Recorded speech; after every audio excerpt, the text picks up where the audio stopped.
Riley Chen had always been catastrophically polite. At 28, she'd built a successful event planning business in Manhattan by never refusing her clients, regardless of their absurd demands. Her comedic weakness? She literally couldn't say no when caught off guard in front of an audience. She was at the Rainbow Room, orchestrating the launch of Blackstone Jewelers' new Eternal Elegance collection. The legendary venue buzzed with New York's power elite. Fashion moguls, tech entrepreneurs, social media stars, and enough photographers to document a presidential inauguration. Riley mentally verified her checklist. Ambient lighting? Perfect. Gourmet stations? Flawlessly arranged. Piano trio?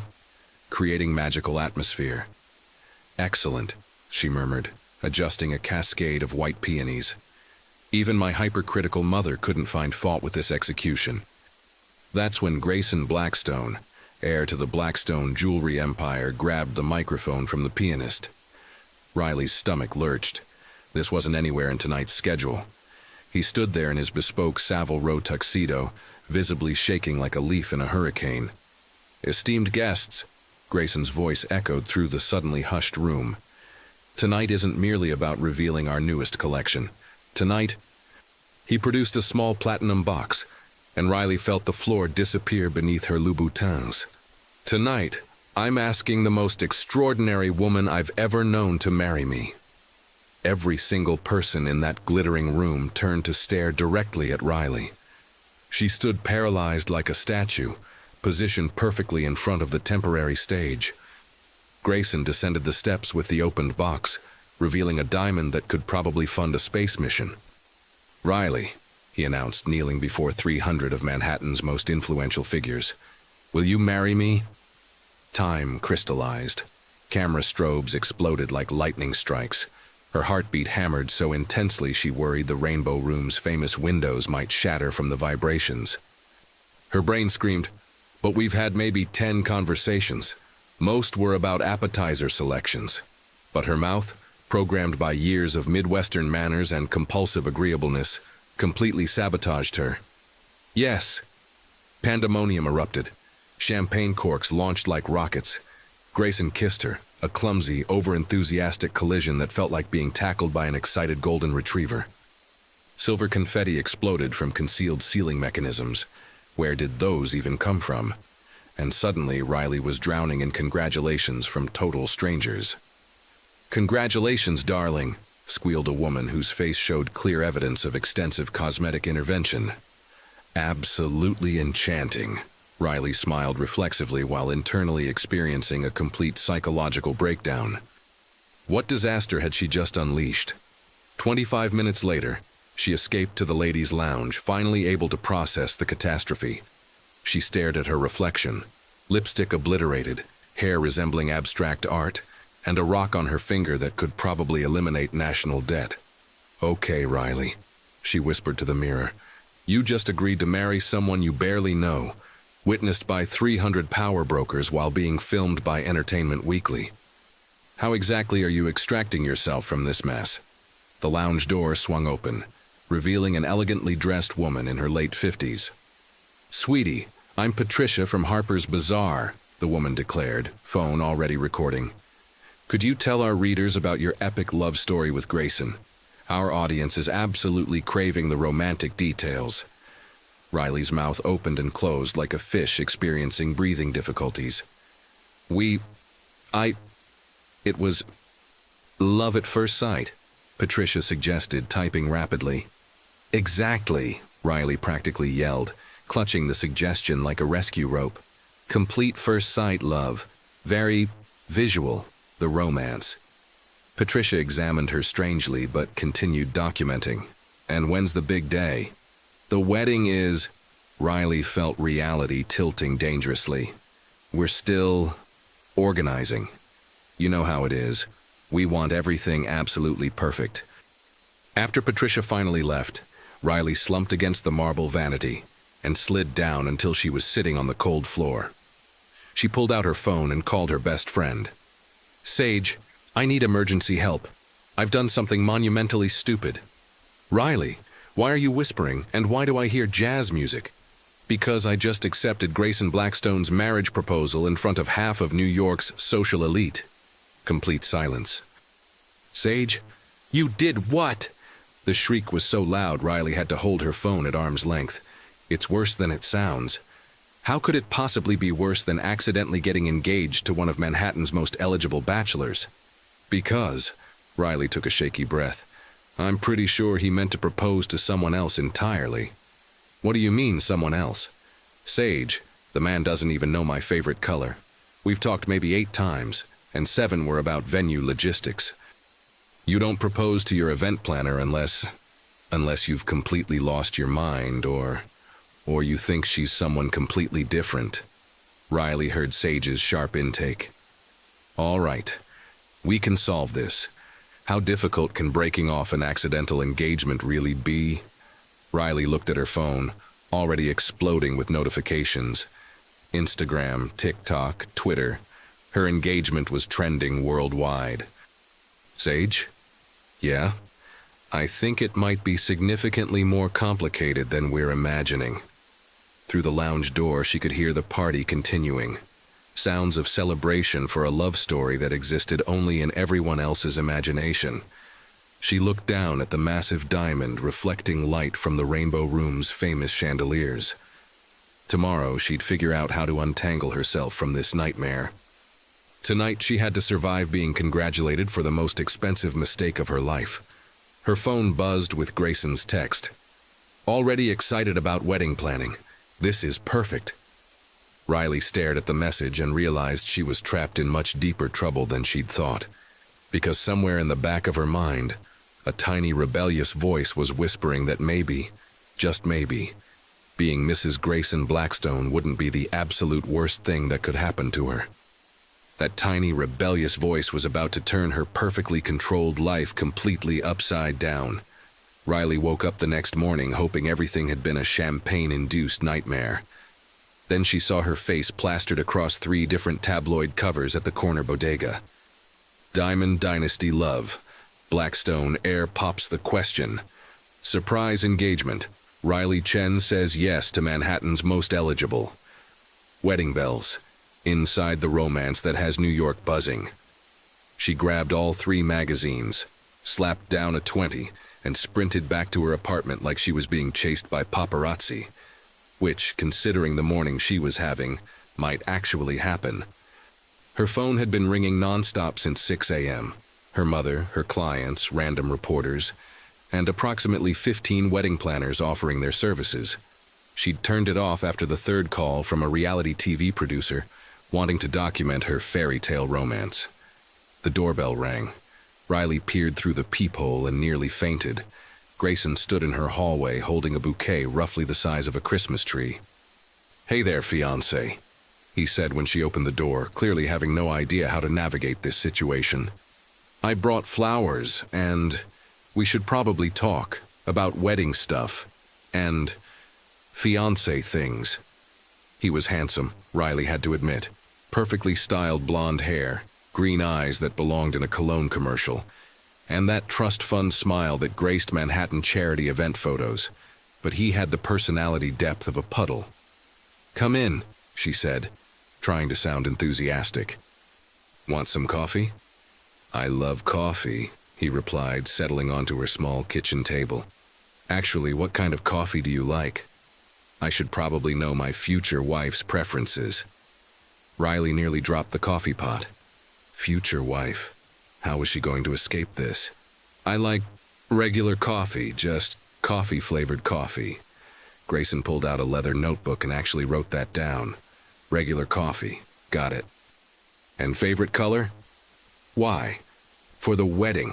My mother wants to start planning immediately. She's thinking Central Park Conservatory, reception at the Plaza, honeymoon in the Maldives." Riley felt the room spinning. "Grayson, don't you think we're moving a little fast?" "Fast?"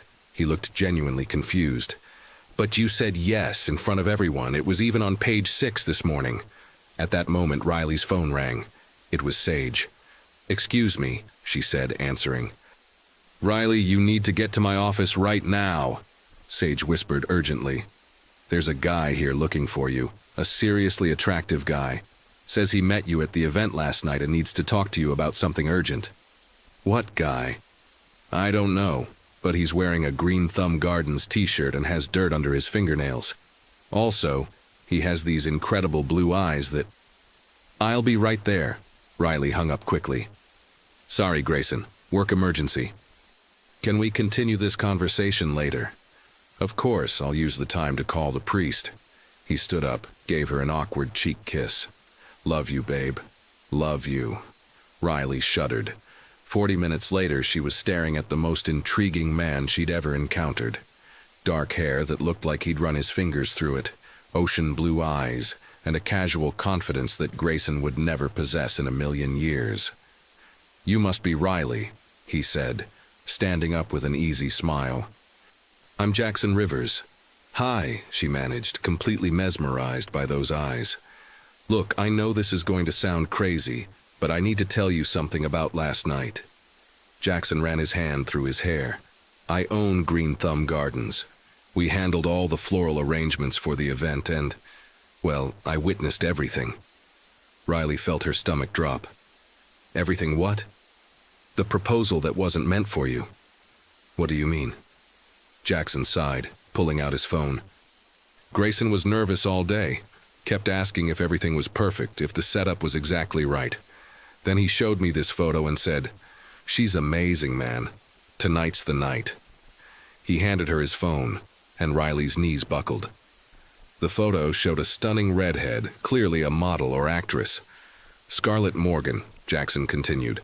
Apparently they've been secretly dating for 3 months, keeping it quiet because of media attention. She was supposed to arrive early, but her flight was delayed, so when Grayson saw you standing there, he proposed to the wrong person, Riley finished, collapsing into a chair. Exactly. And now Scarlett is furious. Grayson doesn't know how to fix it without creating a scandal, and you are engaged to someone who thinks I'm someone else. Riley buried her face in her hands. This is a complete disaster. Actually, Jackson said, sitting in the chair next to hers, it might be the perfect solution. Riley looked at him through her fingers. How? Grayson needs time to smooth things over with Scarlett without looking like an idiot publicly. You need an exit strategy that doesn't make you look like a liar in front of all of Manhattan's elite. What if you two dated for a few weeks, realized you're incompatible, and broke up amicably? Fake date? Riley considered it. But how am I going to convince everyone I actually know Grayson when we've barely spoken? Jackson smiled, a mischievous grin that made her heart skip. Leave that to me. I've known Grayson since prep school. I can teach you everything about him, his habits, his history, his fears, his dreams. In a week, you'll know him better than his own mother. And why would you do this for me? Jackson's expression grew serious. Because I know what it's like to be in an impossible situation and need help. Plus, he smiled again, I have a feeling you're much more interesting than any of the socialites Grayson usually dates. Riley felt her cheeks heating up. So, you'd help me fake date another guy? I'd help you get out of this mess without destroying your reputation. What happens after that? He shrugged. That's up to you. For the first time since last night, Riley smiled genuinely. When do we start? Right now. Grayson Blackstone, 29 years old, Harvard Business School graduate who's never actually worked a day because his father believes heirs should focus on family representation. Riley stood up and started pacing around Sage's small office. This is insane. Sometimes the best solutions are insane, Jackson said, watching her pace with obvious amusement. Besides, what's your alternative? Marry someone you don't know or humiliate yourself in front of New York's entire social scene? Riley stopped pacing and looked at him. Really looked at him. There was something about Jackson that made her feel like she could breathe again for the first time since last night. Okay, she said finally. Teach me everything. Lesson 1. Jackson grinned. Grayson is allergic to shellfish, afraid of spiders, and has never seen a single Marvel movie. How do you know all this? Because unlike most people in his circle, I actually pay attention when people talk. Riley realized she was staring at him with an expression she couldn't hide. "What?" Jackson asked. "Nothing, just, that's actually really attractive. Learning about people, caring enough to listen." They looked at each other for a moment that seemed to stretch forever, until Riley remembered she was supposed to be learning about her fake fiancé, not getting lost in her teacher's blue eyes. "Right," she said quickly. "What else do I need to know?" But as Jackson started listing Grayson's favorite restaurants, Riley found herself thinking that this fake engagement was about to become much more complicated than she'd imagined. Grayson Blackstone collects vintage watches he can't actually read, plays polo but falls off his horse regularly, and orders the same sushi combination at Nobu every single time, Riley recited while walking through Jackson's garden nursery. It was day 3 of fake fiancé boot camp, and she had to admit Jackson was an excellent teacher, and incredibly distracting. Very distracting. "Perfect," said Jackson, pruning a rosebush. "And his biggest fear?" "Public speaking, which is ironic considering he just proposed in front of 300 people. "Exactly. That's why he was shaking like a chihuahua." Jackson stopped pruning and looked at her with admiration. "In 3 days, you've become a Grayson expert. Even I didn't know he was afraid of butterflies." Riley laughed.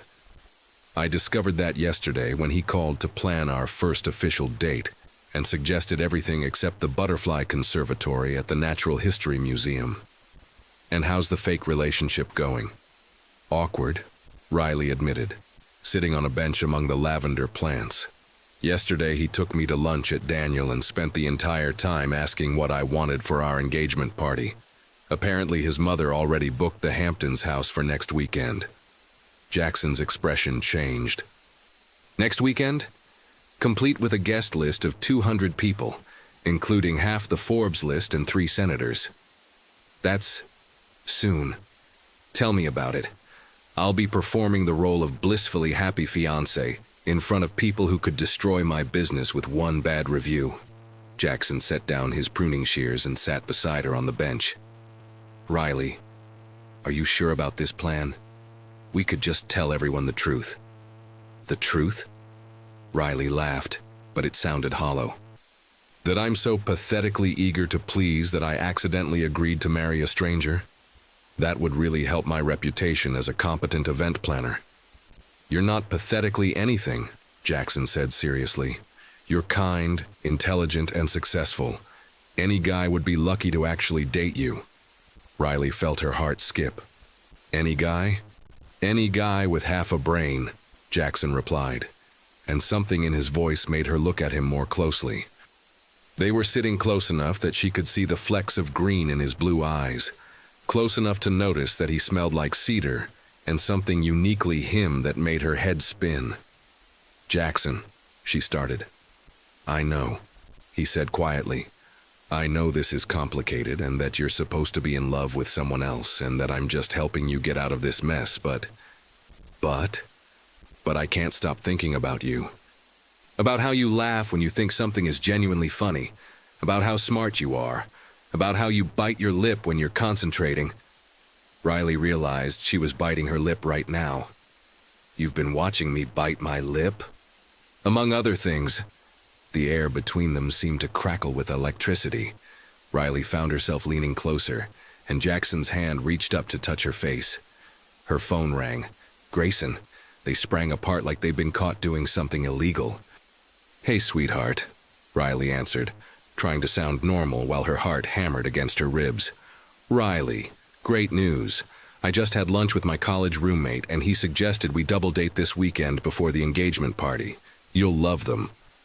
"Double date?" Riley looked at Jackson, who was making exaggerated panic faces. "Yeah, Trevor and his fiancée Amanda. They're perfect together. Been engaged for 2 years. Amanda can give you tips about planning a society wedding." "That sounds wonderful. Awesome. Saturday night, Le Bernardin, 8 o'clock. Oh, and babe, Trevor's going to ask about how we met and fell in love. You know, the real story." Riley felt the blood drain from her face. The real story. "Yeah, I've been keeping it mysterious, but now that we're officially engaged, people want details." I'll pick you up at 7:30. Love you." He hung up before she could respond. Riley stared at her phone like it might explode. "What happened?" Jackson asked. "Double date Saturday night with his best friend and the friend's fiancé. They want to hear our love story in detail." "Okay, that's challenging." "Challenging?" Riley stood up and started pacing between the flower beds. "Jackson, we don't have a love story. We have a series of brief conversations about canapé arrangements. Calm down, we can figure this out." "How? His friend has probably known Grayson for years. He'll know if I'm making stuff up." Jackson watched her pace for a moment, then got up and gently caught her arm, stopping her mid-stride. "Look at me," he said softly. She did, and immediately felt calmer. There was something about Jackson that made her feel like everything might actually be okay. "We're going to create a love story," he said. "A believable one based on real interactions you've had with Grayson, just enhanced." "Enhanced how? When did you first meet him?" 6 months ago, when his assistant hired me to plan a charity auction." "What was your first impression?" Riley thought back.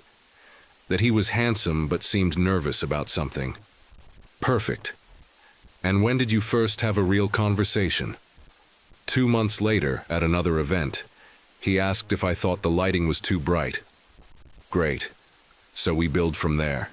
First meeting, instant attraction but professional boundaries.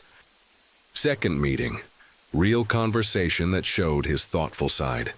Then we add a few more moments that led to deeper feelings."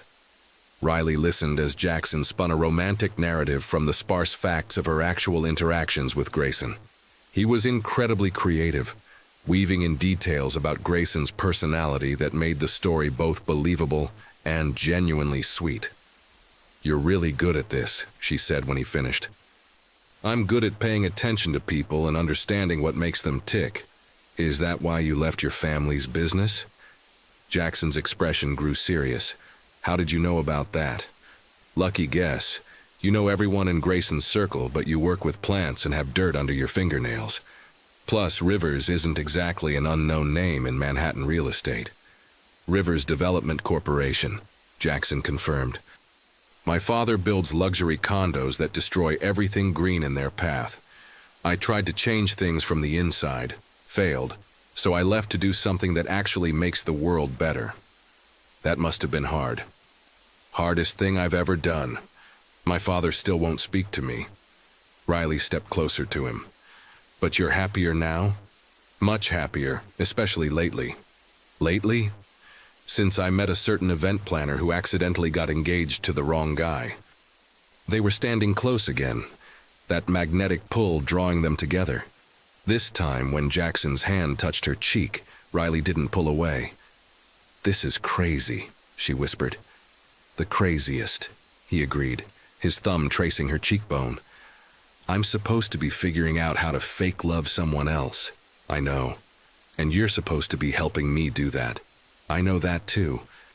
So why does this feel like the only sane thing that's happened to me all week?" Instead of answering, Jackson leaned down and kissed her.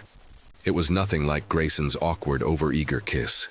This was soft and warm and perfect, like coming home after a long journey. Riley felt her knees go weak and her hands somehow ended up tangled in Jackson's hair. When they finally broke apart, they were both breathing hard. "We can't do this," Riley said, but she didn't step away from him.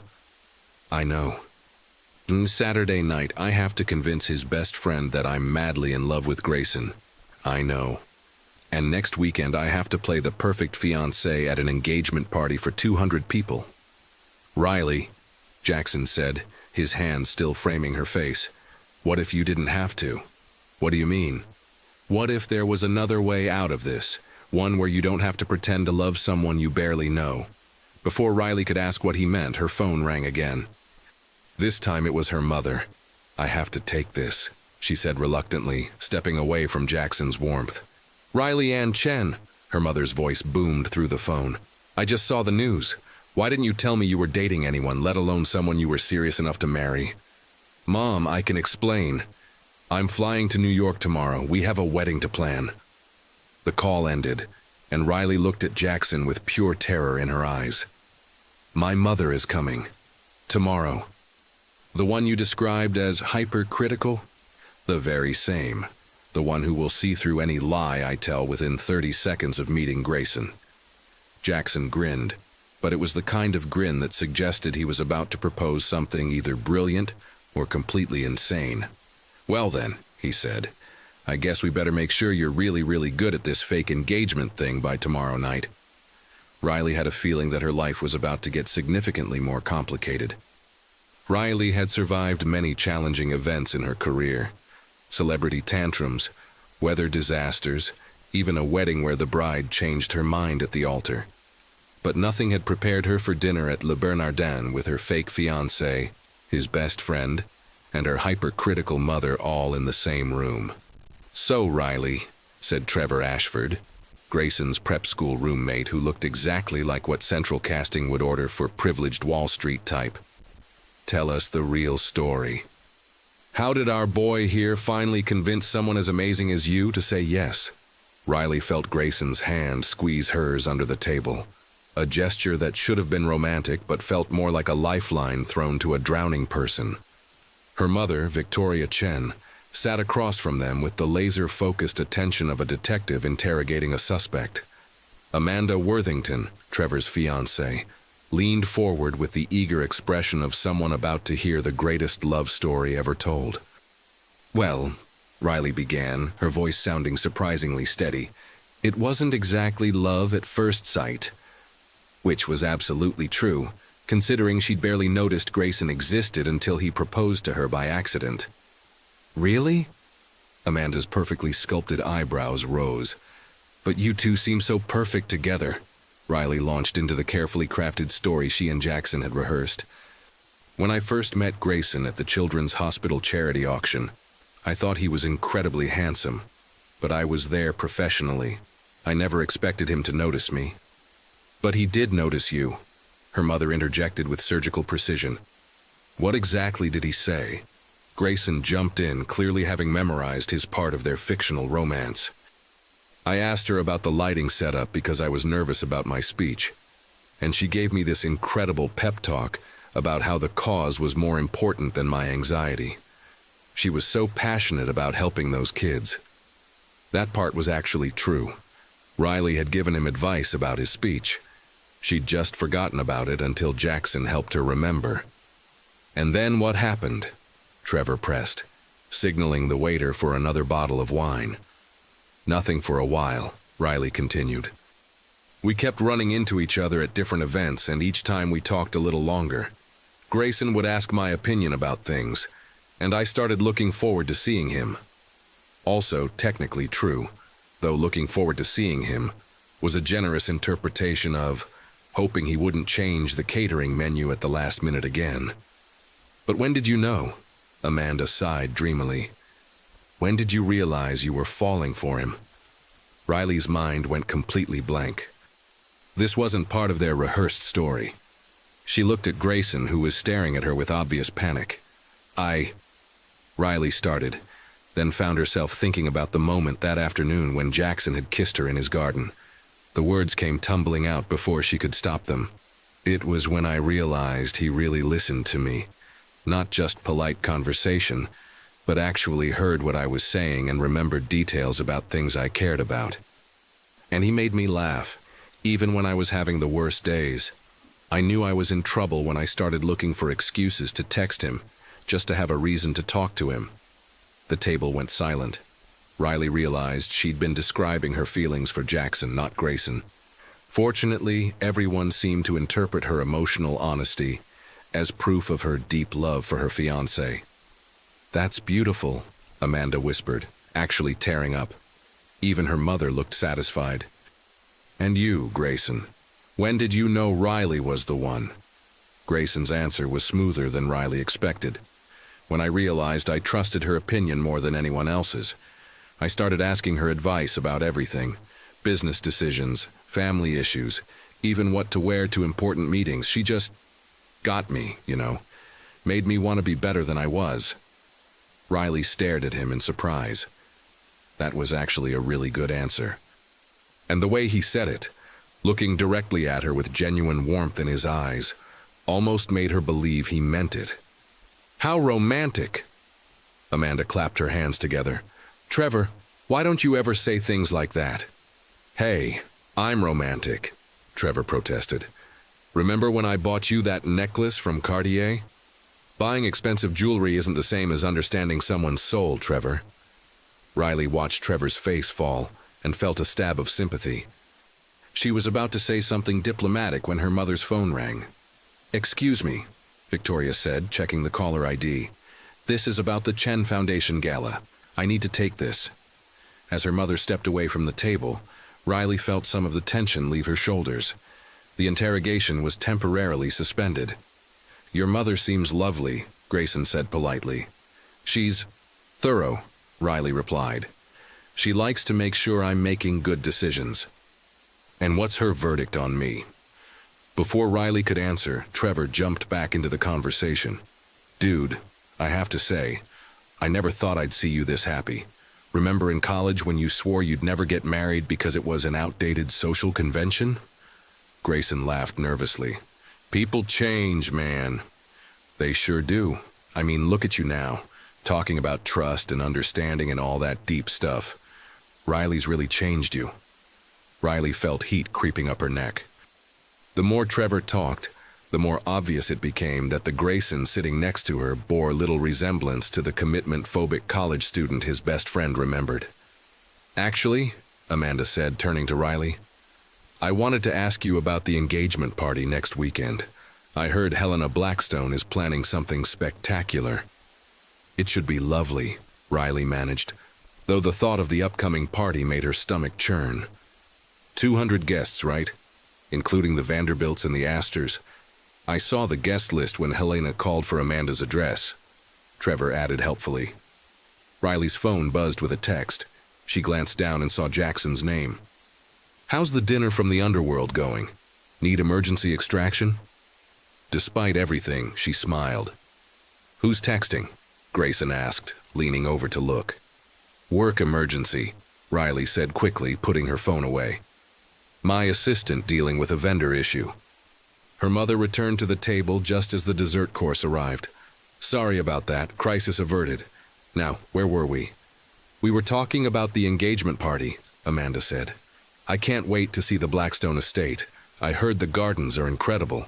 They are, Grayson confirmed. We're planning to have the ceremony there too, actually. The rose garden would be perfect for a spring wedding.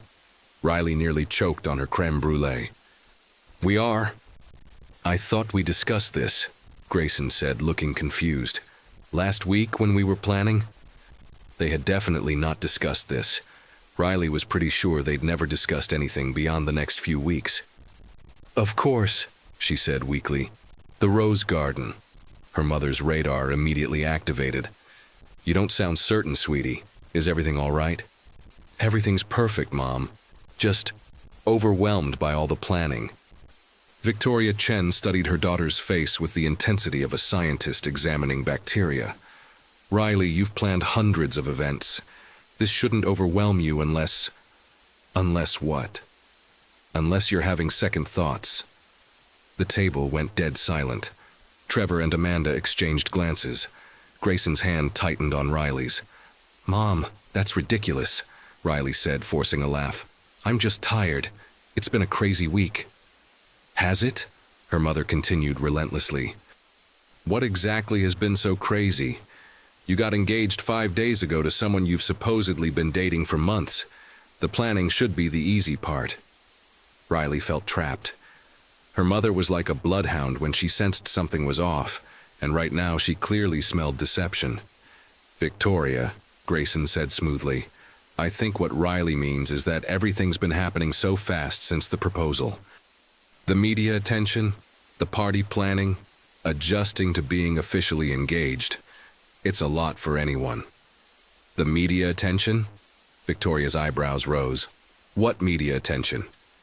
Riley had somehow failed to mention to her mother that their engagement had been splashed across every society page in New York. Nothing major, Riley said quickly. Just a few photos from the proposal. A few photos. Amanda pulled out her phone. "Riley, you're on the cover of Manhattan magazine this week." She showed the phone to Victoria, whose expression shifted from confusion to shock to something that looked dangerously like anger. "Riley Ann Chen," her mother said in the voice that had terrified Riley throughout her childhood. "We need to talk, privately." Riley's phone buzzed again. Another text from Jackson.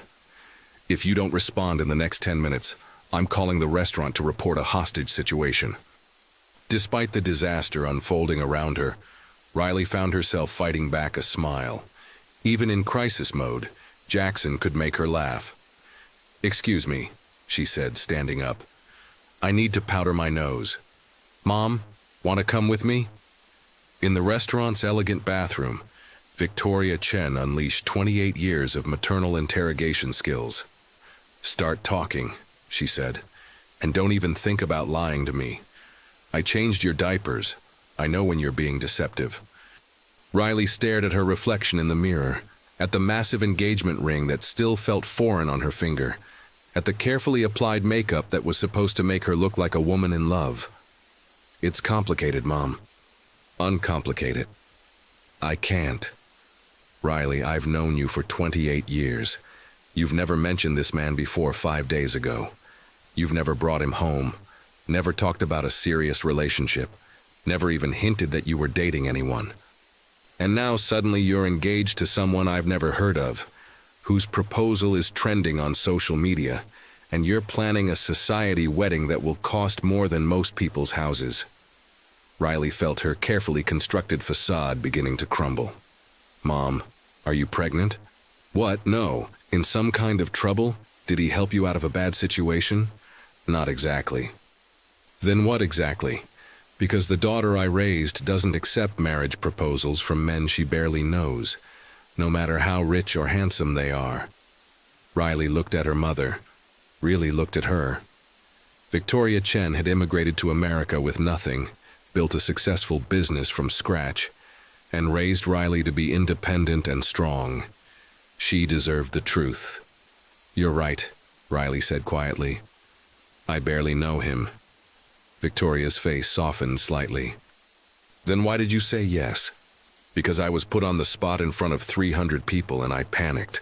Because I've spent my whole life being too polite to disappoint anyone. Because sometimes being nice gets you into impossible situations." "And now?" "Now I'm in so deep I don't know how to get out without destroying my reputation and my business." Victoria was quiet for a long moment. Then she stepped forward and pulled Riley into a hug.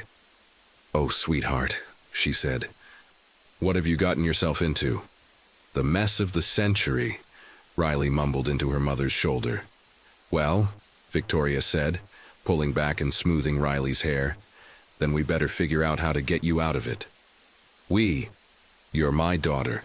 Your messes are my messes. Besides," Victoria smiled, "I didn't raise you to marry someone just because you were too polite to say no." Riley felt tears of relief starting to form.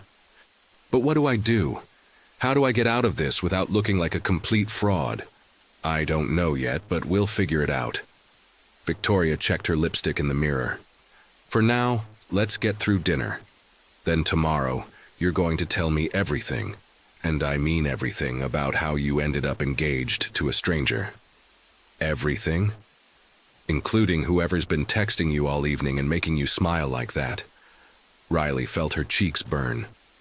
"Mom, I may be getting older, but I'm not blind. That's not the expression of a woman in love with her fiancé. That's the expression of a woman in love with someone else entirely." As they walked back to the table, Riley realized that her mother had just identified the real problem. She wasn't just stuck in a fake engagement. She was falling for someone else while the entire world expected her to marry Grayson. The rest of dinner passed in a blur of wedding planning conversation and couples anecdotes. Riley smiled and nodded and played her part, all while thinking about Jackson and wondering how she'd managed to make such a spectacular mess of her life. When Grayson walked her to her apartment building after dinner, he seemed genuinely happy about how the evening had gone. "That went really well," he said, clearly oblivious to the undercurrents of tension that had dominated the meal. Trevor and Amanda loved you, and your mother seemed to warm up to me by the end. She did seem more relaxed, Riley agreed, though she suspected her mother's apparent acceptance had more to do with strategic planning than genuine approval. I was thinking, Grayson continued, maybe we should have lunch tomorrow. Start planning some details for the engagement party. My mother wants to introduce you to the wedding planner she's hired. Wedding planner? Riley tried to keep the panic out of her voice.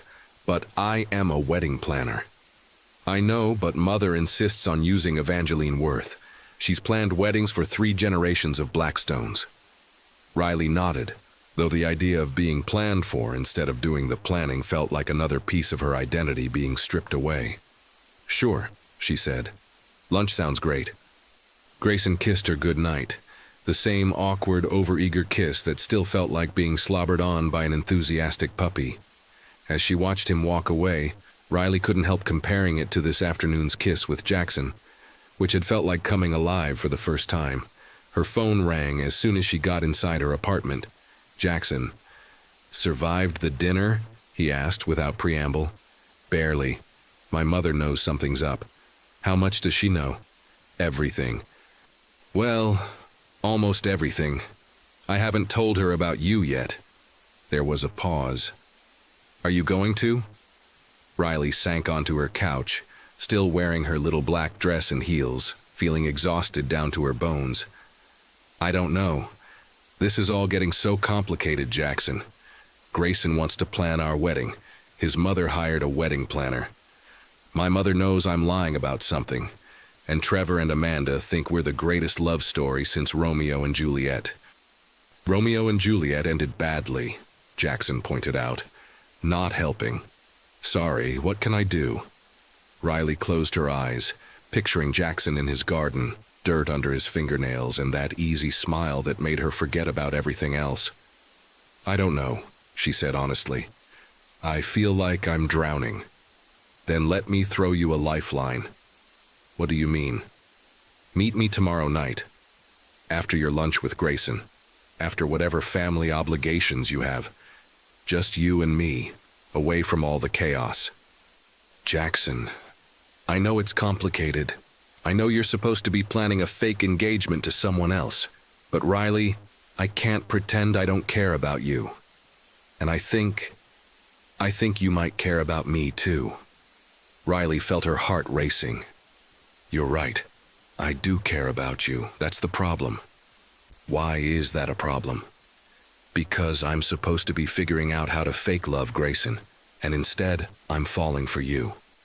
Because next weekend I have to convince 200 people that I'm blissfully happy with my fiancé, and the only time I actually feel happy is when I'm talking to you.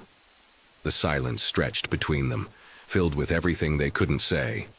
Tomorrow night, Jackson said finally. 8 o'clock, I'll text you the address. Jackson, we can't what? Be honest about how we feel.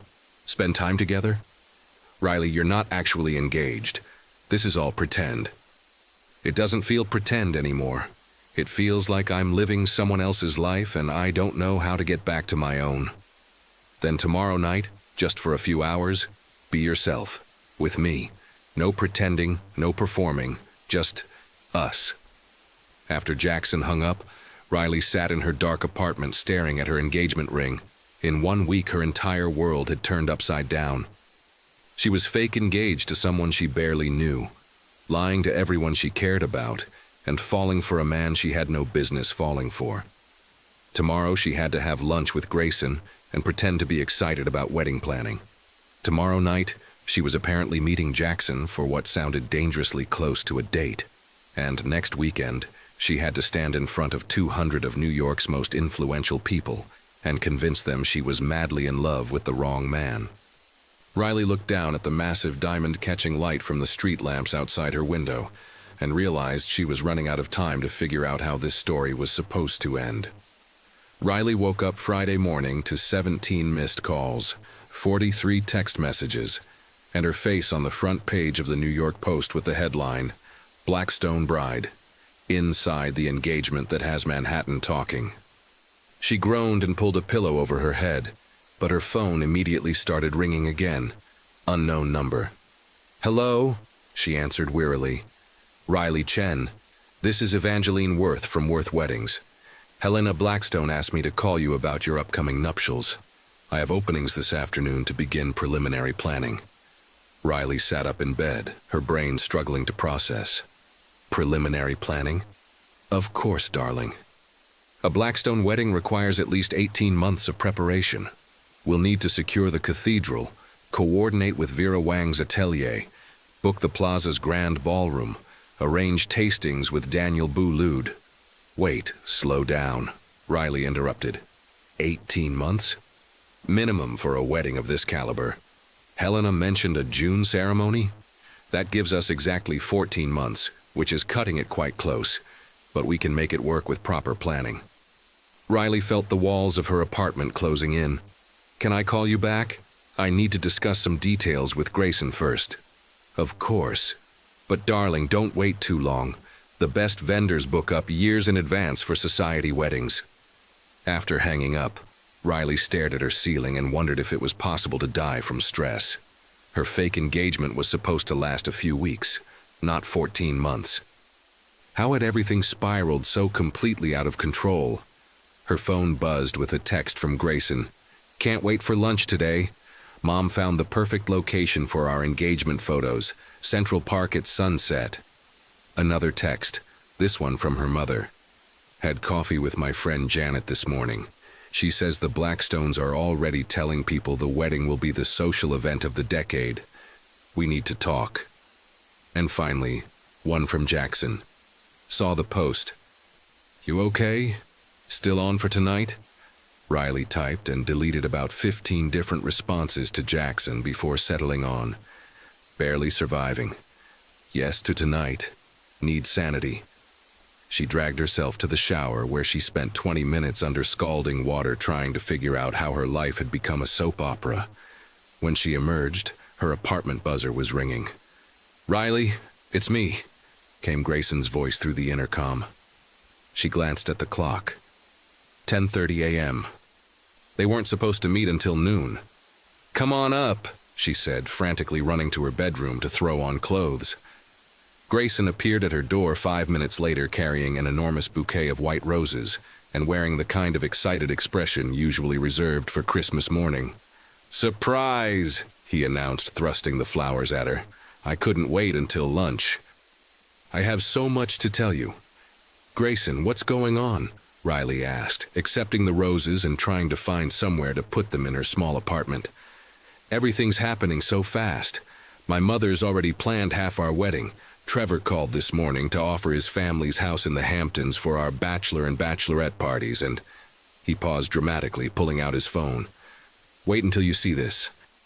He showed her his screen, which displayed an Instagram post from someone called Manhattan Social Scene.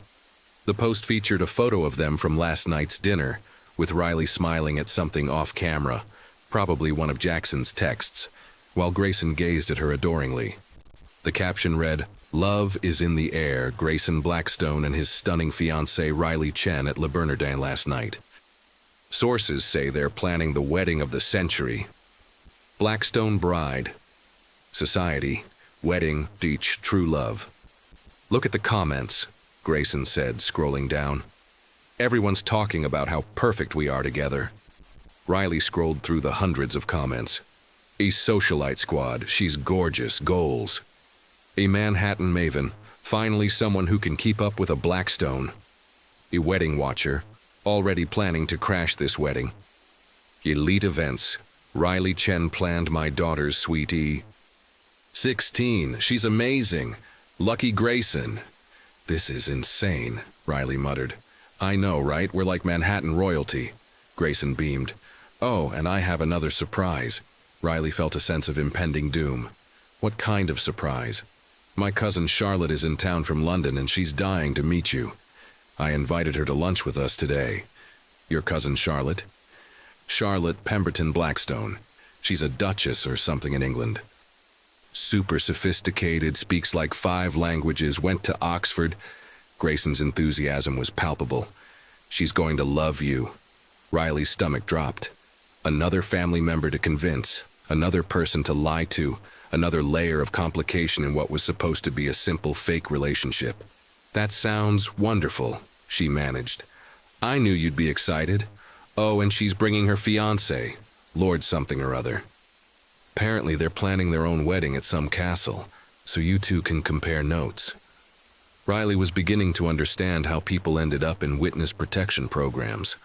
Sometimes running away and changing your identity seemed like the only rational response to an irrational situation. Her phone rang. Her mother. I should take this, she told Grayson. Mom, hi, she answered. Riley, we have a problem. A big problem. What now? I just got off the phone with Margaret Steinberg. You remember her? She runs the Children's Hospital Charity Board. She says Helena Blackstone called her this morning asking about your family's philanthropic involvement. Riley's blood went cold.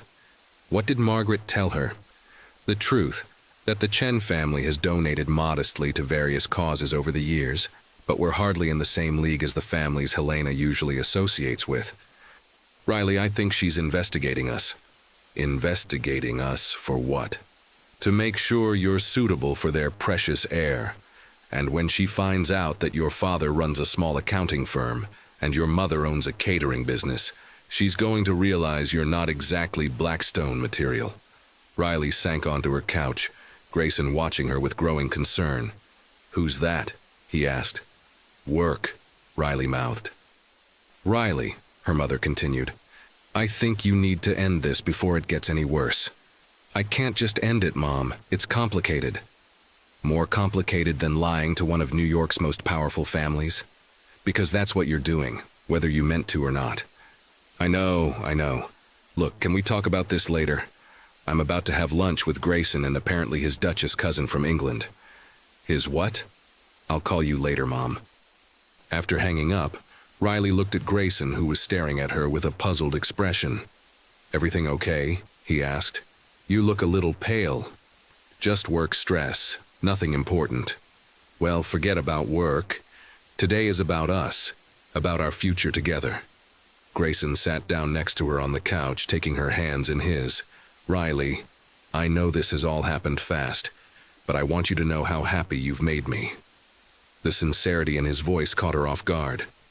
For the first time since this whole mess began, Grayson seemed like a real person rather than a walking trust fund. Grayson, she started.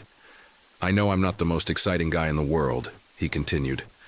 I know I come with a lot of family baggage and social expectations. But being with you makes me feel like maybe I could be more than just another rich guy living off his family's money. Riley felt a stab of guilt so sharp, it was almost physical. You don't need to be more than you are. But I want to be, for you. I want to be the kind of man who deserves someone as amazing as you. The awful thing was, he meant it. Riley could see it in his eyes, genuine affection, real hope for their future together. He wasn't just playing a part. Somewhere along the way, he'd actually fallen for her, which made what she was doing to him absolutely terrible. Grayson, she said carefully, what if I wasn't who you think I am? What do you mean? I mean, what if you found out that I wasn't suitable for your world, that I came from a completely different background than what you're expecting? Grayson laughed. Riley, I don't care if you grew up in a trailer park. You're brilliant, beautiful, and kind. That's all that matters to me. The guilt was now crushing her chest like a physical weight. He was a good person. Not the sharpest tool in the shed, maybe, and definitely privileged beyond belief, but fundamentally decent. And she was lying to him about everything. We should probably get going, she said, standing up abruptly. Don't want to keep your cousin waiting. Lunch at the plaza was everything Riley had feared it would be. Charlotte Pemberton Blackstone turned out to be a stunning brunette with a posh English accent, impeccable manners, and the kind of effortless sophistication that came from centuries of aristocratic breeding. Her fiancé, Lord Pemberton, Riley never did catch his first name, was equally polished and spoke about his family's estate like it was a small country. So, Riley, Charlotte said over her Dover soul, Grayson tells me you're an event planner. How fascinating. I imagine New York society events are quite different from what we're used to in England. They can be pretty elaborate, Riley replied carefully. I'm sure. The Americans do love their spectacle, don't they? Charlotte laughed. Not that there's anything wrong with that, of course. Different traditions and all. Riley felt like she was being politely dissected. What sort of events do you typically plan? Lord Pemberton asked. Corporate functions, private parties. All kinds, really. Corporate launches, charity galas, private celebrations. Any particular families you work with regularly? Charlotte continued. I imagine in New York, like London, there are certain families who prefer to use the same vendors for generations. Riley was starting to feel like she was in a very civilized interrogation. I work with various clients. Repeat business is always nice, but I enjoy the variety of working with different people. Of course, Charlotte smiled. And your family? Are they in the events business as well? Not exactly. My father's an accountant, my mother runs a catering company. How lovely, small business owners, so important to the economy. Charlotte's tone was perfectly pleasant, but Riley caught the subtle shift in her expression. Yes, they've worked very hard to build their businesses, Riley said, feeling defensive. I'm sure they have, Charlotte agreed. It must be quite an adjustment, becoming part of the Blackstone family. So many traditions, so many expectations. I'm looking forward to learning about them, Riley replied, though what she was actually thinking was that she needed to escape this lunch before Charlotte figured out that she was a complete fraud. Oh, you'll love the family traditions, Grayson jumped in enthusiastically. Christmas at the Hamptons' house, summers in Martha's Vineyard, the annual charity ball.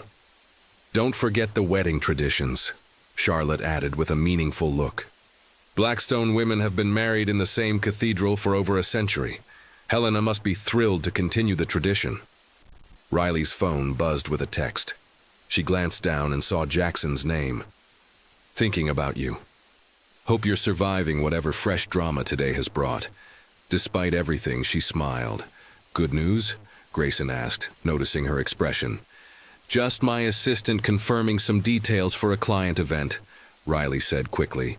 But Charlotte had noticed her reaction too, and Riley caught her exchanging a glance with Lord Pemberton. Great. Now the British aristocrat thought she was sketchy. The rest of lunch passed in a blur of polite conversation about wedding plans, family histories, and social expectations. By the time they said goodbye, Riley felt like she'd been put through a very elegant meat grinder. Charlotte's wonderful, isn't she? Grayson said as they walked through Central Park toward the spot his mother had chosen for their engagement photos.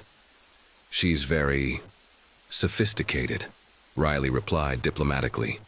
She really liked you, I could tell. She doesn't warm up to people easily, but you two seemed to click. Riley wasn't sure they'd been at the same lunch, but she didn't argue. The engagement photo session was its own special kind of torture. Helena had hired Manhattan's most sought-after society photographer, who directed them through 45 minutes of poses that were supposed to look candid and romantic. Perfect. Now, Riley, look at Grayson like he just told you he loves you. Wonderful. Grayson, whisper something sweet in her ear. Beautiful. Now both of you laugh like you just shared a private joke. Riley felt like a marionette, performing emotions she didn't feel for an audience that would scrutinize every expression for authenticity. By the time they finished, her face hurt from fake smiling. These are going to be gorgeous, Helena gushed, reviewing the photos on the photographer's camera. Perfect for the engagement announcements in Vogue and Town and Country. Vogue? Riley squeaked. Of course, darling. The Blackstone engagement is major society news. We want to do it properly. As Riley walked home after finally escaping the photo session, her phone rang. Jackson, please tell me you're still coming tonight, he said without preamble. Because I have a feeling you need to decompress after whatever today put you through. I need to decompress, hide under a rock, and possibly flee the country, Riley replied. But yes, I'm coming. Where are we meeting? Brooklyn Bridge Park near the carousel. I'll be the guy with the picnic basket looking completely out of place among the tourists. A picnic? You said you needed sanity.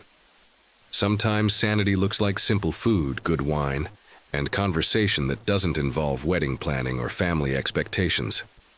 Riley felt her first genuine smile of the day. That sounds perfect. Good. Oh, and Riley, bring a jacket. It gets cold by the water at night. 3 hours later, Riley found herself sitting on a blanket in Brooklyn Bridge Park, looking across the East River at the Manhattan skyline while eating sandwiches from Jackson's picnic basket. For the first time all week, she felt like she could actually breathe. "So," Jackson said, pouring wine into plastic cups, "on a scale of 1 to completely insane, how was your day?" "Completely insane doesn't begin to cover it," Riley replied. "I met Grayson's Duchess cousin, who definitely thinks I'm not good enough for him, posed for engagement photos that are apparently going in vogue, and had a wedding planner call me about 18 months of preparation for a wedding that I hope never happens." 18 months? Apparently that's how long it takes to plan a proper Blackstone wedding, which involves booking cathedrals and coordinating with Vera Wang and approximately 17 other things that sound like a complete nightmare.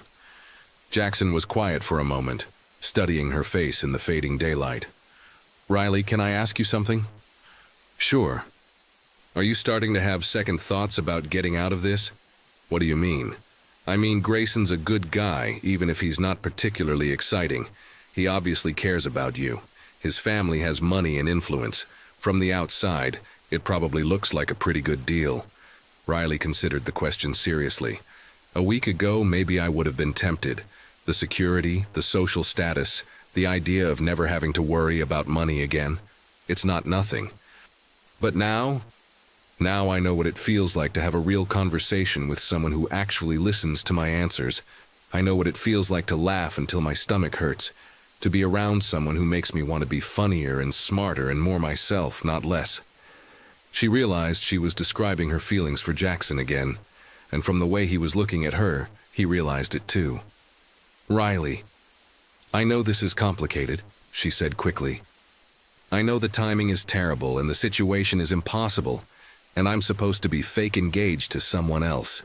But sitting here with you feels more real than anything that's happened to me all week." Jackson set down his wine and moved closer to her on the blanket. "What if it didn't have to be complicated?"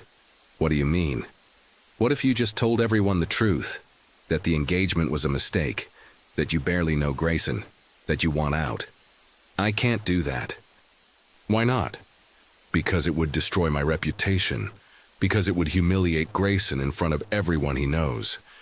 Because his mother has already started planning a wedding that apparently involves half the social register of Manhattan." "So you're going to sacrifice your happiness to save other people from embarrassment?" Riley looked out at the Manhattan skyline, at the city where she'd built her career and her life. "It's not that simple." "Isn't it?" "Riley, you're 28 years old. You have your whole life ahead of you. Do you really want to spend it married to someone you don't love just because it's easier than admitting you made a mistake?" "I don't know," she said honestly. "A week ago, I thought I knew exactly what I wanted. Now I don't know anything." Jackson reached over and took her hand. "Then let me tell you what I know." "What?" "I know that you're the smartest, funniest, most genuine person I've met in years. I know that you care more about other people's feelings than your own, sometimes to your detriment. I know that you laugh at your own jokes when you think they're really funny, and that you bite your lip when you're nervous, and that you have this way of making everyone around you feel like they matter." Riley felt tears starting to form. "Jackson, I know that the way you look at me is nothing like the way you look at Grayson. And I know that if you marry him, you'll spend the rest of your life wondering what would have happened if you'd been brave enough to choose what you actually wanted instead of what everyone expected you to want."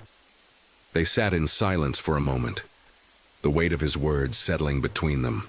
Around them, the park was emptying as evening turned to night, leaving them increasingly alone with the city lights reflecting off the water. "What if I'm not brave enough?"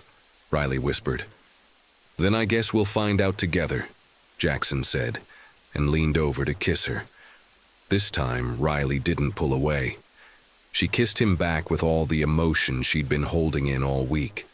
The frustration, The confusion, the longing for something real in the middle of all the pretense. When they finally broke apart, they were both breathing hard.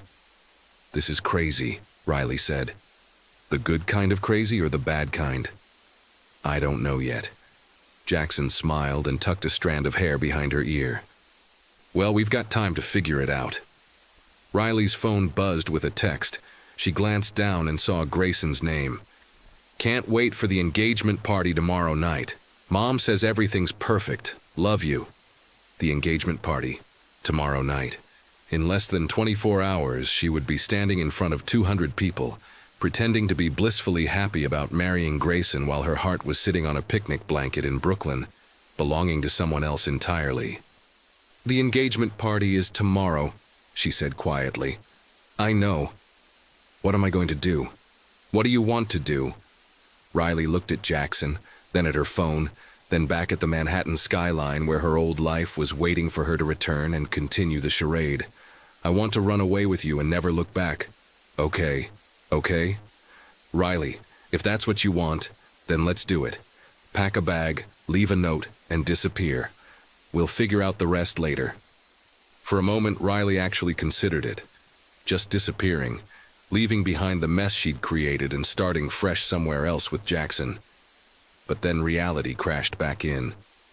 "I can't. Too many people are counting on me, expecting me to be there.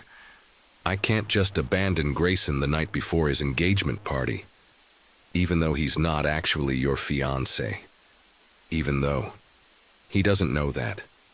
To him, this is real." Jackson nodded slowly. "Then what's the plan?" Riley stared out at the water, trying to find an answer in the lights reflecting off the waves. "I don't know. Get through tomorrow night somehow. Try not to have a complete breakdown in front of Manhattan's social elite. Figure out how to untangle this mess without destroying everyone involved. And us?" Riley looked at him, at this man who'd somehow become the most important person in her world in the span of a week. "I don't know that either.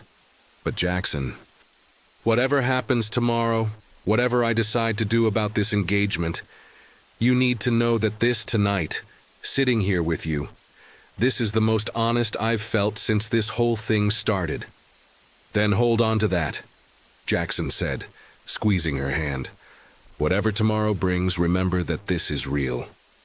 As they packed up the picnic and prepared to return to their separate lives, Riley realized that the engagement party tomorrow wasn't just about convincing 200 people that she was in love with Grayson. It was about deciding who she wanted to be for the rest of her life. The woman who did what was expected of her, or the woman who was brave enough to fight for what she actually wanted. She just wasn't sure yet which woman would show up tomorrow night. Riley stood in front of her bedroom mirror at 6 p.m. on Saturday, wearing a stunning midnight blue gown that Grayson's mother had insisted on buying for her, and feeling like she was preparing for her own execution.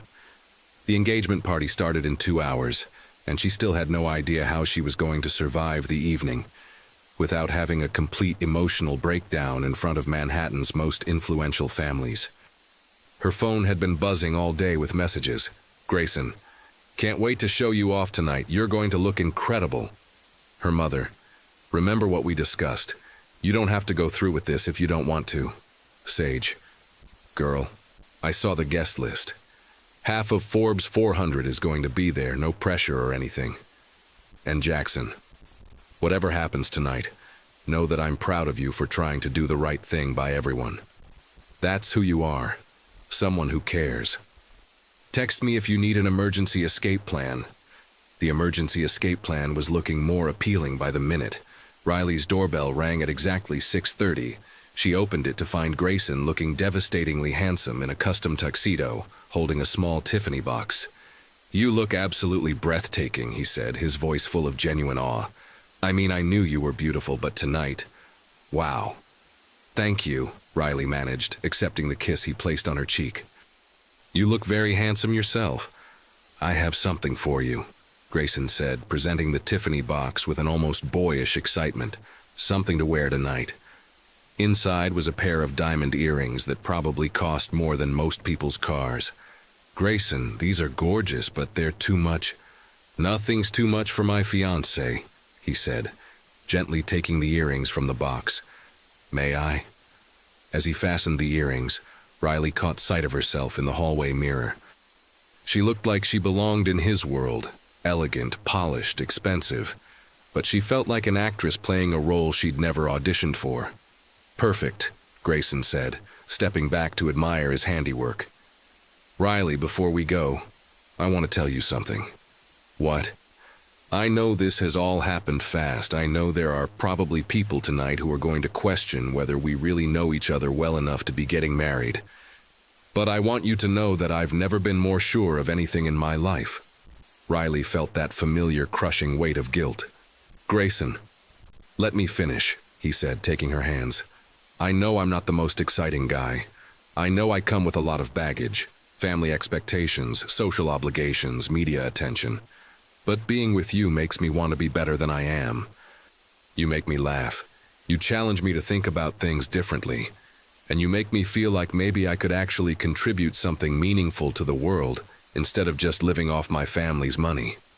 The awful thing was, he meant every word. Somewhere in the past week, while Riley had been falling for Jackson and plotting her escape from this fake engagement, Grayson had genuinely fallen for her. "You already contribute meaningful things," Riley said softly, because it was true. Grayson might not be the love of her life, but he wasn't a bad person. He was kind, generous, and surprisingly thoughtful when he wasn't overwhelmed by his family's expectations. Not like you do. You create beautiful experiences for people. You make their important moments perfect. You built your own business from nothing. You're everything I want to be when I grow up. He laughed self-deprecatingly. Riley felt tears starting to form. "Grayson, what if tonight you found out something about me that changed how you felt?" "Like what?" "I don't know.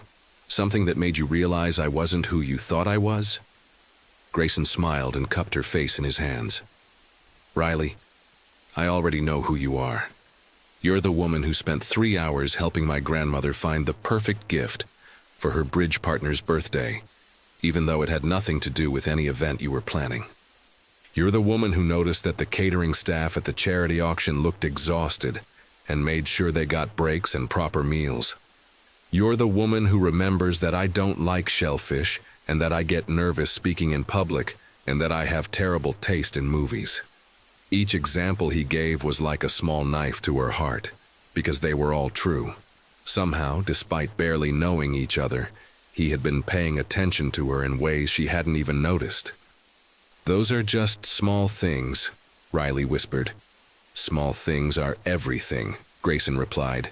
"Anyone can grand romantic gestures. It's the small things that show you really care about someone." The limousine ride to the Blackstone estate in the Hamptons passed in a blur of Long Island scenery and Grayson's nervous chatter about the guest list. Riley tried to listen, but her mind kept wandering to Jackson's words from the night before. "If you marry him, you'll spend the rest of your life wondering what would have happened if you'd been brave enough to choose what you actually wanted." The Blackstone estate was everything Riley had expected and more. A sprawling mansion overlooking the ocean, with manicured gardens that probably employed a staff of 20. Tonight, those gardens were transformed into an elegant wonderland of twinkling lights, white flowers, and enough champagne to float a yacht. "Holy," Riley breathed as their car pulled up the circular drive. "I know it's a lot," Grayson said apologetically. "Mother tends to go overboard." Go overboard was like saying the ocean was a little wet. There had to be 300 people scattered across the terraces and gardens, all of them looking like they'd stepped out of a Ralph Lauren ad. Riley recognized faces from magazine covers, business sections, and society pages. "Ready to be the center of attention?" Grayson asked, offering her his arm.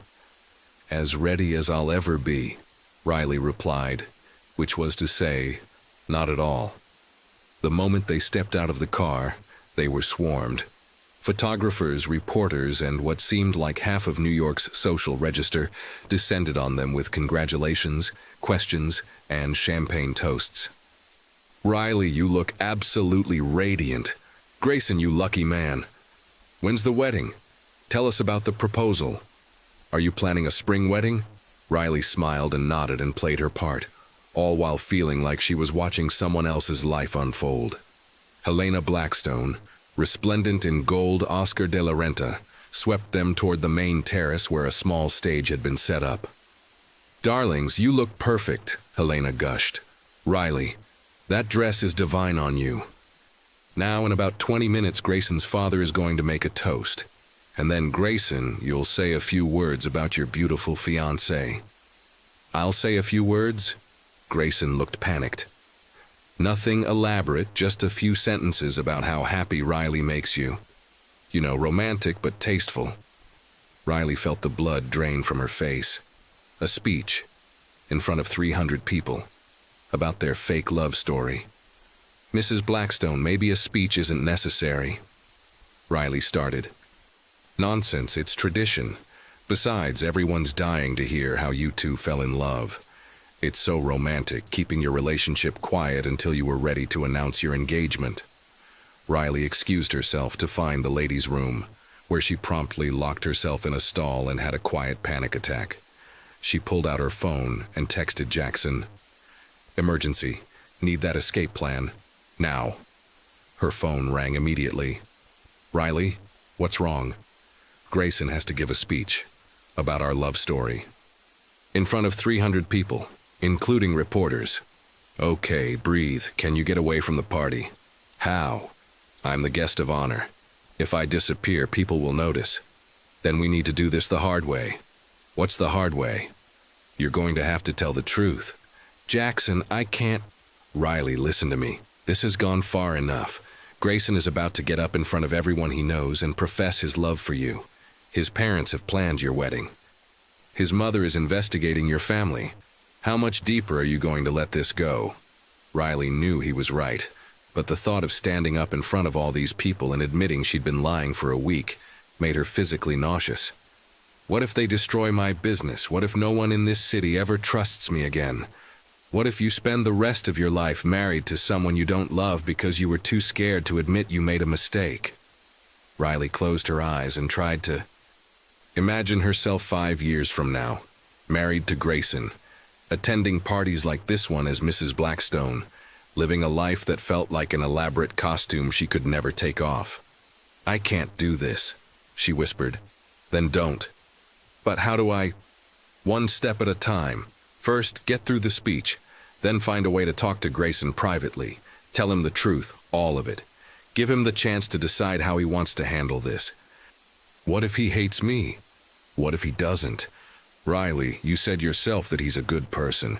Good people can usually handle the truth, especially when it comes from someone who cares enough to finally be honest." Riley heard someone calling her name outside the bathroom. "I have to go." "Riley?" "Yeah?" "Whatever happens, I'm proud of you. And if you need me, I'll be here." Riley emerged from the bathroom to find Charlotte Pemberton Blackstone waiting for her, looking concerned. "Are you all right, darling? You look a bit pale." "Just pre-speech nerves," Riley managed. "Oh, you're not expected to speak, are you? How terrifying." Charlotte touched up her lipstick in the mirror. "Though I suppose public speaking becomes easier when you're discussing something you're truly passionate about." There was something in Charlotte's tone that made Riley look at her more carefully. "What do you mean?"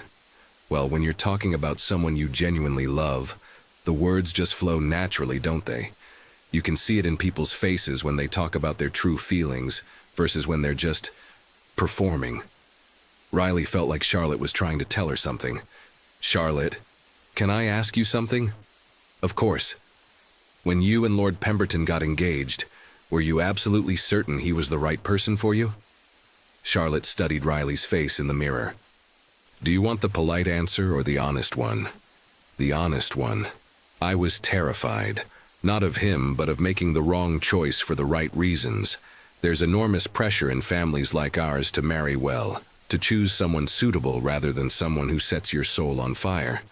What did you do?" "I almost married someone else. Someone perfectly appropriate, well-connected, approved of by everyone."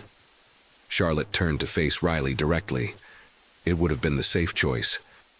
The expected choice. But you didn't?"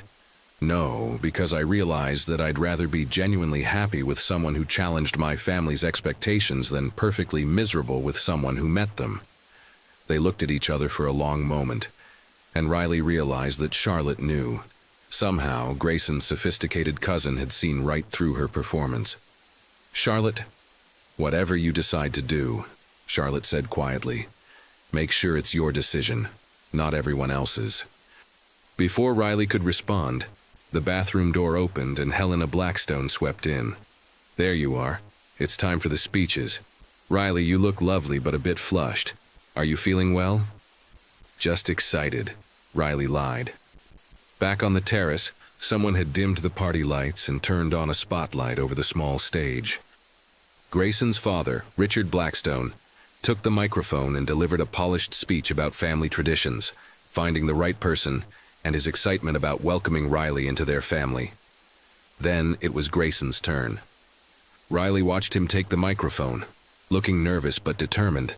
He found her in the crowd and smiled. "Friends, family, thank you all for being here tonight to celebrate what feels like the beginning of my real life," he began. The crowd quieted, everyone hanging on his words. "A week ago, I thought I knew what love was supposed to look like. I thought it was about finding someone who fit perfectly into your world, who checked all the right boxes, who made sense on paper." Riley felt her heart sinking. This was going to be so much worse than she'd imagined. But Riley taught me that real love isn't about finding someone who fits into your existing life. It's about finding someone who makes you want to build a completely new life together. The crowd murmured approvingly, and Riley saw several women dabbing at their eyes. "Riley makes me laugh when I take myself too seriously. She challenges me to think beyond my own privileged bubble. She's taught me that kindness is more important than connections, that integrity matters more than inheritance." Riley felt tears starting to form. Every word out of his mouth was making this harder. "But most importantly," Grayson continued, his voice getting stronger, "she's taught me that sometimes the best things in life are the things you never saw coming.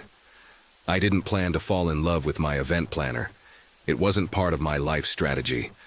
But sometimes life surprises you with exactly what you didn't know you needed." The crowd was completely silent now, moved by his obvious sincerity. "So Riley," Grayson said, looking directly at her, "thank you for saying yes when I surprised us both by asking. Thank you for taking a chance on us, and thank you for making me believe that maybe I could be worthy of someone as incredible as you." The crowd erupted in applause. People were crying. Someone shouted, "Kiss her!" And suddenly everyone was chanting it. Riley felt the spotlight find her in the crowd. 300 faces turned to look at her expectantly. Cameras flashed. Someone pushed her gently toward the stage. This was it. The moment where she either played along with the charade or told the truth and watched everything explode. Riley climbed the steps to the stage, her heart hammering so hard she was sure the microphone would pick it up. Grayson handed her the mic with a look of such genuine love and pride that she almost lost her nerve entirely. She looked out at the sea of expectant faces, business leaders, socialites, celebrities, reporters. Her mother, who had somehow made it to the party and was watching with worried eyes. Charlotte, who gave her an almost imperceptible nod of encouragement. "Thank you all for being here tonight," Riley began, her voice surprisingly steady. "This has been an incredible week." People laughed, thinking she was being modest about the whirlwind romance. Grayson is right that sometimes life surprises you. Sometimes you find yourself in situations you never expected, facing choices you never imagined having to make. She glanced at Grayson, who was beaming at her with complete trust. "A week ago, I thought I knew exactly who I was and what I wanted from my life. I had my career, my friends, my carefully planned future all mapped out." The crowd was hanging on every word. "But sometimes," Riley continued, her voice getting stronger, "life forces you to be honest about who you really are and what actually matters to you." She paused, looking out at all those faces, and made her decision. "The truth is," she said, taking a deep breath, "this engagement happened very fast, So fast that I think some of you might be wondering if Grayson and I really know each other well enough to be making this kind of commitment." A murmur went through the crowd. Grayson's smile faltered slightly. "And you'd be right to wonder, because the truth is we don't know each other well enough. We barely know each other at all." The murmur became a buzz. Helena Blackstone looked alarmed. Richard stepped toward the stage. "The truth is," Riley continued, her voice now carrying across the suddenly tense crowd, "Grayson's proposal was meant for someone else entirely." Gasps echoed across the terrace. Someone dropped a champagne glass. Last Saturday night at the jewelry launch, Grayson was planning to propose to his girlfriend, Scarlett Morgan, but she was delayed, and when he saw me standing in front of the stage, he assumed I was her. The crowd was completely silent now, shocked into stillness. I should have corrected him immediately. I should have explained the mistake right then and there, but I was caught off guard, put on the spot in front of hundreds of people, and I said yes because I didn't know how to say no. Riley looked at Grayson, whose face had gone completely white. "I'm sorry," she said to him directly. "I'm sorry I let this go on for a week. I'm sorry I let you believe something that wasn't true. I'm sorry I let your family plan a wedding that should never happen." The silence stretched on forever. Riley could hear her own heartbeat, could feel 300 pairs of eyes boring into her. Then Grayson stepped forward and took the microphone. "Is this some kind of joke?" he asked quietly. "No," Riley said. "It's the truth, and you deserve the truth." "You're saying," Grayson's voice cracked slightly, "you're saying you never wanted to marry me? That this whole week was just, what, pity?" "No, it wasn't pity. Grayson, you're a wonderful person. You're kind and generous, and any woman would be lucky to marry you. But that woman isn't me." "Then why didn't you just tell me that on Sunday morning? Why let this go on for a week?" Riley felt tears starting to fall. "Because I was scared. Because I didn't want to hurt you.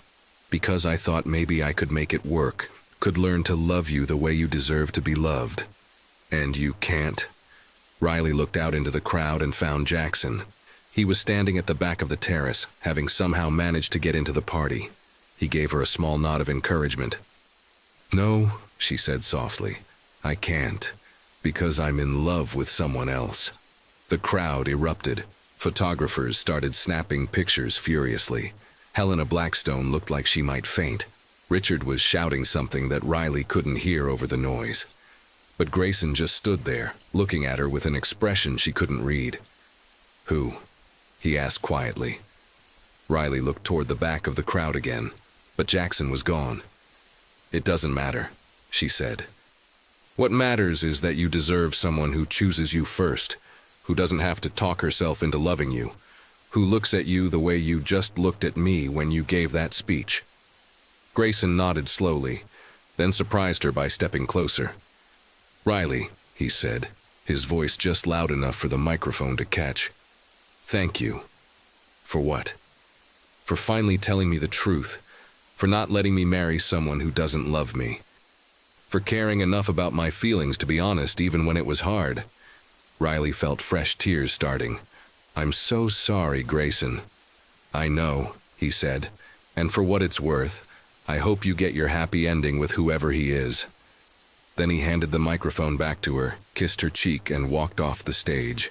Riley stood there for a moment, looking out at the crowd that was buzzing with shock and excitement. Some people looked angry, some looked intrigued, some were already pulling out their phones to spread the gossip. "I know this isn't how anyone expected tonight to go," she said into the microphone. "I know I've disappointed and probably embarrassed a lot of people.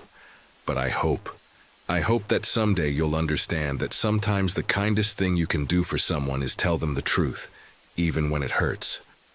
She set the microphone down and walked off the stage, through the crowd that parted like the Red Sea, toward the house where she could call a car and escape this nightmare. She made it halfway across the terrace before someone caught her arm. "Riley?" She turned to find Jackson, still in his jeans and button-down shirt, looking completely out of place among all the tuxedos and gowns. "How did you get in here?" "I told security I was your emergency contact." he said with a small smile. Technically true. You heard all that? Every word. That was either the bravest thing I've ever seen or the most terrifying. Probably both. Riley felt like she might collapse from exhaustion and adrenaline. Jackson, I just destroyed my career, humiliated one of New York's most prominent families, and probably made myself the most hated woman in Manhattan. Maybe, or maybe you just showed everyone that you're someone who cares more about doing the right thing than protecting yourself. Right now it doesn't feel like I did the right thing. It feels like I just nuked my entire life. Your entire fake life, Jackson corrected. Your real life is just getting started. Before Riley could respond, Helena Blackstone appeared beside them, her face a mask of barely controlled fury.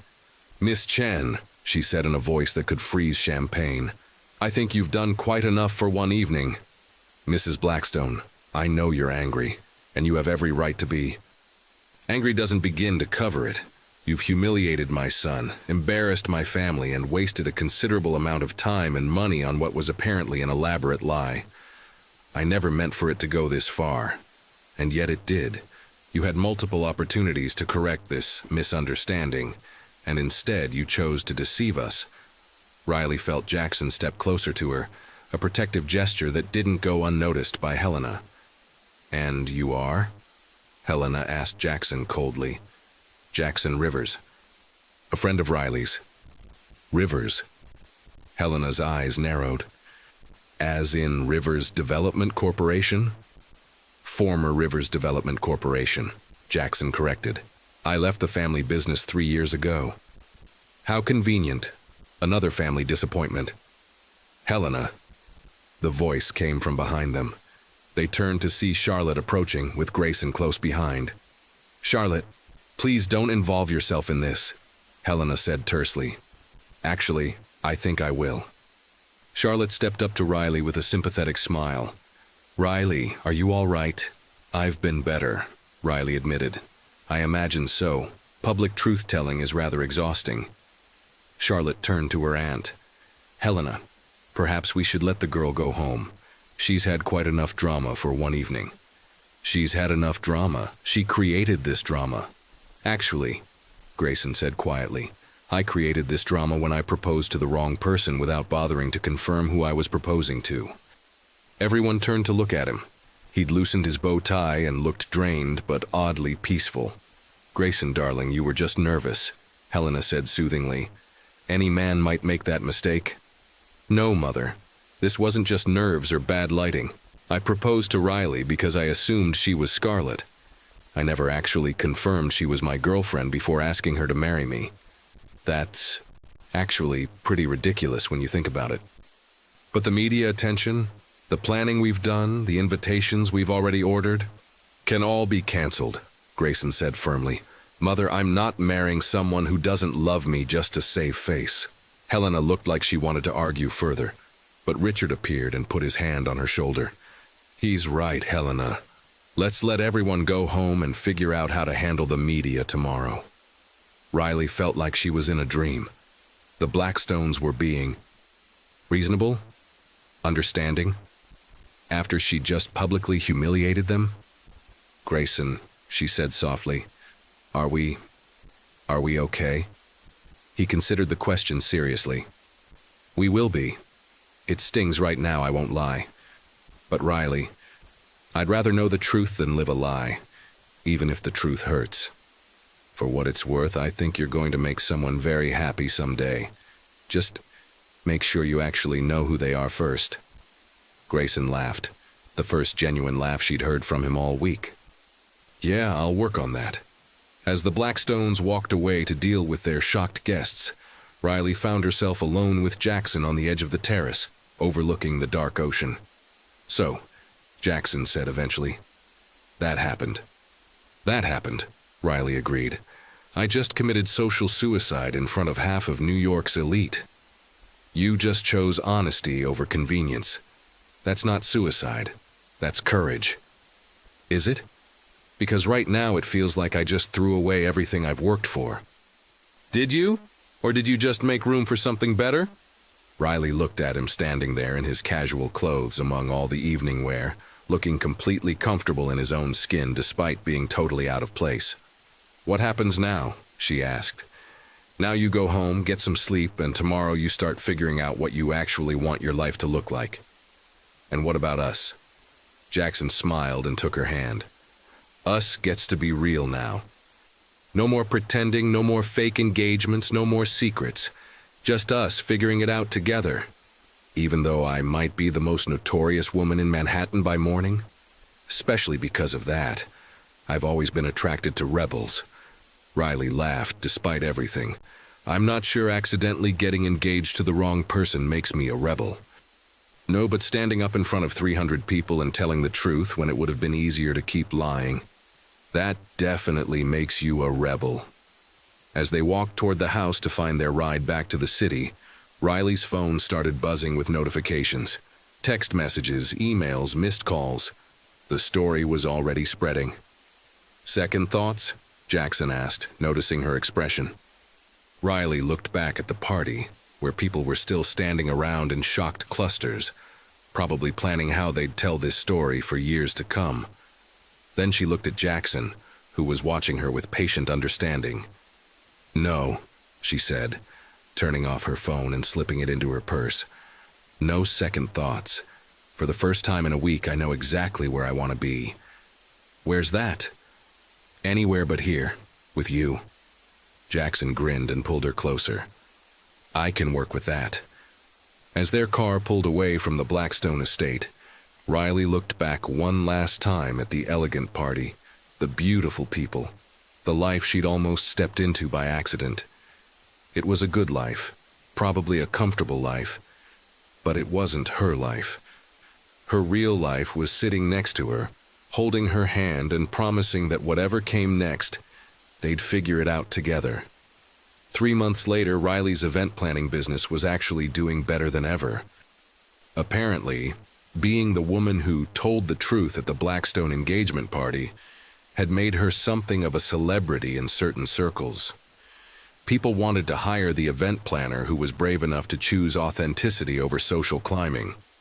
Grayson had started dating Scarlett publicly, and they seemed genuinely happy together.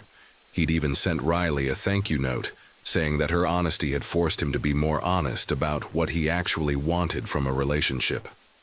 And Riley was sitting in Jackson's garden on a Sunday morning, drinking coffee and reading the Times, wearing his oversized sweater and feeling more like herself than she had in years. "Any regrets?" Jackson asked, looking up from the rose bush he was pruning. Riley considered the question, thinking about the life she'd almost had, the safe choice she'd almost made, the person she'd almost become. "Just one," she said. "What's that?"